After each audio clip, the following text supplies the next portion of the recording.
लाली लाली डोलिया दुअरवा पर आइले लागी गइले बत्ती सोहाय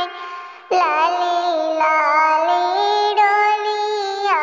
दुअरवा पर आइले लागी गइले बत्ती सोहाय धियावा